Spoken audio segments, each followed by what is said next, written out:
شازیہ ہماری میڈم.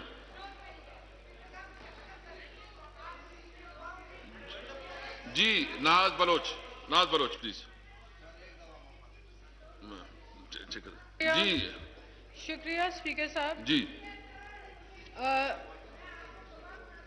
جی شکریہ اسپیکر صاحب. اسپیکر صاحب, cabinet division actually is a very broad subject, اور اس میں کافی سارے جو ہے وہ ایشوز ہیں جو سامنے آتے ہیں, اور کافی سارے مسائل ہیں جن کے اوپر ہم نشاندہی کرنا بھی چاہتے ہیں, اور کافی سارے معزز اراکین اس پہ بات کر بھی چکے ہیں. جناب اسپیکر, پہلی بات تو آسٹیرٹی کی بات ہے, کیونکہ اس حکومت کا جو ایک منترا تھا وہ آسٹیرٹی منترا تھا. اسپیکر صاحب ہاؤس کو آرڈر میں کرائیں ذرا پلیز. آپ پلیز بات کریں. جی تو اسپیکر آرڈر ان صاحب, ہاؤس. جی یہ آسٹیرٹی کا ایک منترا تھا اس حکومت کا کہ جناب ہم آئیں گے تو بہت آسٹیرٹی کے اوپر عمل درآمد کریں گے, اور جو پیسے کا ڈرین ہوتا ہے اس کو روکیں گے. تو اسپیکر صاحب, آسٹیرٹی کچھ یوں ہو رہی ہے کہ 4 advisers, 15 special assistants, 27 federal ministers اور 4 اسٹیٹ منسٹرز کے ہوتے ہوئے 50 لوگوں کی پہ مشتمل ایک کابینہ آسٹیرٹی جو ہے وہ اس کا جنازہ نکال رہی ہے. اور جو صرف ایڈوائزرز اور اسپیشل اسسٹنٹس کے اوپر اخراجات آ رہے ہیں وہ لگ بھگ 60 ملین جو ہے وہ عوام کے ٹیکس پیئر کے پیسوں سے وہ اخراجات ان کے اوپر جا رہے ہیں, اور بدلے میں عوام کو کیا آ رہا ہے؟ مہنگائی اور صرف مہنگائی. اسپیکر صاحب, قائد اعظم محمد علی جناح نے فرمایا تھا کام کام اور کام, لیکن اس حکومت نے میرا خیال ہے کچھ غلط سمجھ لیا اور یہ کریں انتقام انتقام اور انتقام, اور اسی کے اثر میں جو نیب کا استعمال کیا جا رہا ہے. تو اسپیکر صاحب, میرا سوال ہے کہ یہ نیب جو آپ نے بنا کے رکھی ہے, ایک سفید ہاتھی بنا کے رکھا ہوا ہے, اس کے اوپر جتنا پیسہ ٹیکس پیئر کا لگ رہا ہے, بدلے میں ریکوری کی بات کریں تو سوال گندم جواب چنا آتا ہے. اسپیکر صاحب, شوگر کمیشن پہ میں بات کرنا چاہتی ہوں, کیونکہ چینی کی قیمتوں میں جو اضافہ ہوا ہے اس کا براہ راست اثر عوام پہ ہوا ہے, پاکستانی عوام کے اوپر ہوا ہے, جو اپنی چائے میں 1 چمچ چینی بھی ڈالنے سے اب پیچھے ہٹ چکی ہے. جو انکوائری کمیشن تھی شوگر کی, اس کے اندر جو پلاننگ ڈیولپمنٹ کے منسٹر تھے اور انڈسٹریز کے منسٹر تھے, کامرس اینڈ انڈسٹری کے منسٹر ہیں, یہ دونوں ناکام رہے کمیشن کو مطمئن کرنے میں. اور سو مچ سو کہ یہاں تک ہوا کہ جو سی ایم پنجاب ہیں, انہوں نے تو واضح طور پہ کہا کہ جناب ان کو یاد ہی نہیں ہے کہ کس وقت انہوں نے سبسڈی دی ہے اور کب میٹنگ کو چیئر کیا ہے, وہ بھول گئے ہیں. شارٹ ٹرم میموری لاس.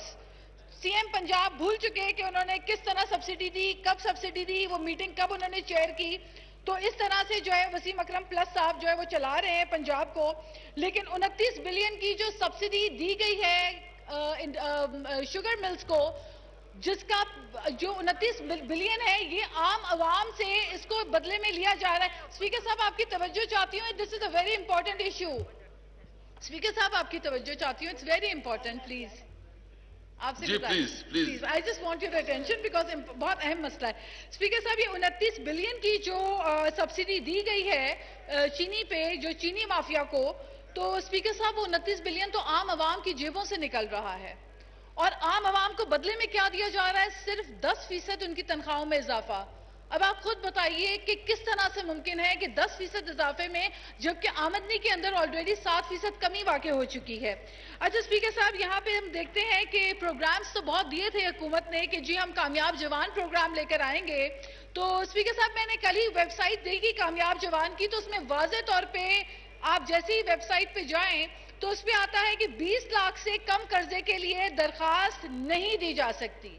تو اسپیکر صاحب, آپ غریب کس کو کہتے ہیں؟ یہ کون سا غریب ہے جو 20 لاکھ سے اوپر جو ہے وہ لون مانگ رہا ہوتا ہے؟ ظاہری بات ہے کسی کی 5 لاکھ ضرورت, کسی کی 10 لاکھ ضرورت, تو نوجوانوں کو 20 لاکھ سے کم تو آپ دے ہی نہیں رہے. پھر جو رقم دے رہے ہیں اس کے اوپر بھی سود لے رہے ہیں, انٹرسٹ لے رہے ہیں. پھر بات مدینے کی ریاست کی ہوتی ہے. اسپیکر صاحب, پھر پی آئی اے کے اوپر میں بات کرنا چاہتی ہوں, بہت اہم معاملہ ہے. پی آئی اے کے اندر منسٹر صاحب جو ہے وہ خود سینٹ میں مان چکے ہیں, اس بات کو ایڈمٹ کر چکے ہیں کہ 6 مہینے کے اندر 7.9 بلین کا لاس ہوا ہے پی آئی اے کو.